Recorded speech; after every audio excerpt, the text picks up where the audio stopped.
Vendredi 7 février 2025, l'amour de Dieu pour la justice. Nous sommes reconnaissants envers Dieu de nous permettre de partager des moments si précieux avec vous sur votre chaîne, l'Aventure dans la Parole. Notre communauté s'agrandit et c'est grâce à vous. Soyez vous aussi actifs avec nous pour répandre le message et vous pouvez le faire en likant, en partageant le lien. Nous vous invitons à vous abonner pour recevoir des notifications chaque jour. Et pour un confort d'écoute en continu, nous vous proposons la playlist de chaque semaine. Le texte à mémoriser, que nous vous invitons à dire avec nous, se trouve dans Jérémie chapitre 9, le verset 24. Mais que celui qui veut se glorifie d'avoir de l'intelligence de me connaître, de savoir que je suis l'Éternel, qui exerce la bonté, le droit et la justice sur la terre. Car c'est à cela que je prends plaisir, dit l'Éternel. En quoi l'amour de Dieu réclame-t-il la justice ? Dieu change-t-il ses desseins en fonction de son humeur du moment ? Les séquences de cette semaine nous ont aidés à répondre à ces questions et nous avons commencé à le faire le samedi 1er février en introduisant la série de cette semaine, l'amour de Dieu pour la justice. Puis nous avons continué le dimanche 2 février avec amour et justice. Le lundi 3 février, Dieu est entièrement bon et juste. Le mardi 4 février, le caractère immuable de Dieu. Le mercredi 5 février, un Dieu qui se repent. Le jeudi 6 février, s'accrocher à l'amour et à la justice. Et aujourd'hui, nous poursuivons avec des réflexions avancées. L'amour va de pair avec la justice.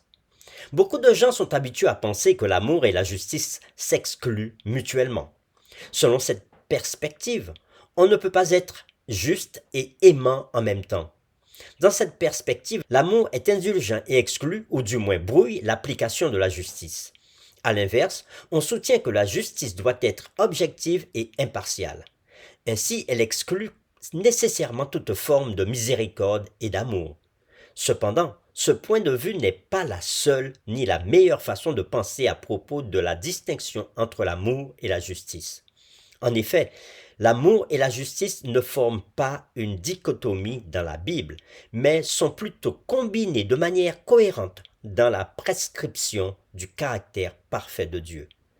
Dans le récit biblique holistique de l'amour et de la justice, l'un ne peut pas être correctement pensé sans l'autre. Un ensemble d'amour sans justice est en fait de l'injustice, alors que l'idée de justice sans amour est vraiment un légalisme froid. En fait, la Bible va encore plus loin dans la description du caractère de Dieu. Dieu ne combine pas seulement amour et justice, mais il aime réellement la justice. Le terme hébreu pour la justice dans le psaume 33 verset 5 et Ésaïe chapitre 61 verset 8 est mispat, qui véhicule l'idée d'un gouvernement correct.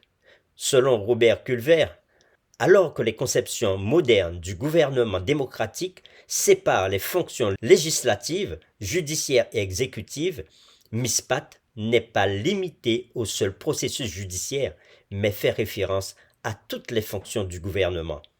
De ce point de vue, s'il n'y a pas de séparation des fonctions, le gouvernement au temps biblique était principalement centré sur la figure du souverain plutôt que sur les codes de loi. De plus, le dirigeant, qui était un juge à la fois, avait des pouvoirs exécutifs et judiciaires. En d'autres termes, le souverain juge ne se contentait pas seulement de prendre des décisions judiciaires, mais il les exécutait ou les faisait exécuter aussi.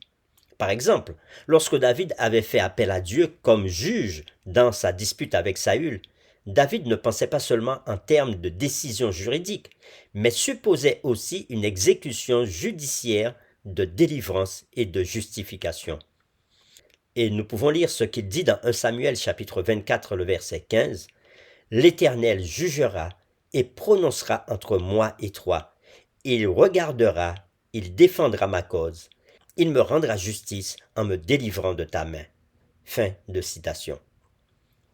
Si nous prenons en compte cette compréhension large de la justice, le fait de dire que Dieu aime la justice semble impliquer au moins deux points importants pour notre étude de Dieu.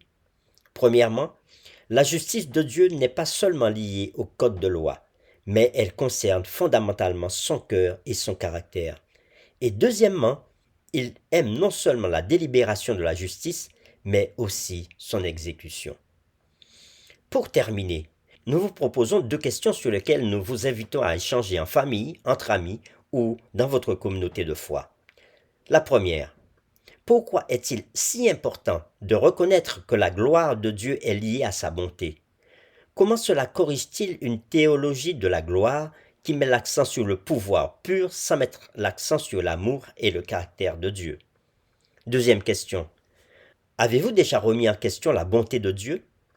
Connaissez-vous quelqu'un qui a remis en question la bonté de Dieu à cause de la façon dont ceux qui affirment suivre Dieu agissent parfois ou simplement à cause de tout le mal dans le monde? Comment avez-vous résolu cette question pour vous-même et comment pourriez-vous aider quelqu'un qui est confronté à la question de la bonté de Dieu? Notre série « L'amour de Dieu pour la justice » est terminée. Nous vous donnons rendez-vous dès demain pour une nouvelle série intitulée « Le problème du mal ». Nous vous invitons à prier avec nous. Seigneur, merci pour cette semaine qui vient de s'écouler et pour toutes les différentes leçons que tu nous as permis de recevoir. Nous prions pour que, encore, tu nous ouvres l'intelligence pour bien comprendre ton amour et ta justice, comment elle se manifeste à l'égard des humains que nous sommes, afin de nous apprendre nous-mêmes à être à la fois des personnes justes et aimantes, et ainsi témoigner de ton caractère envers ceux qui ne te connaissent pas.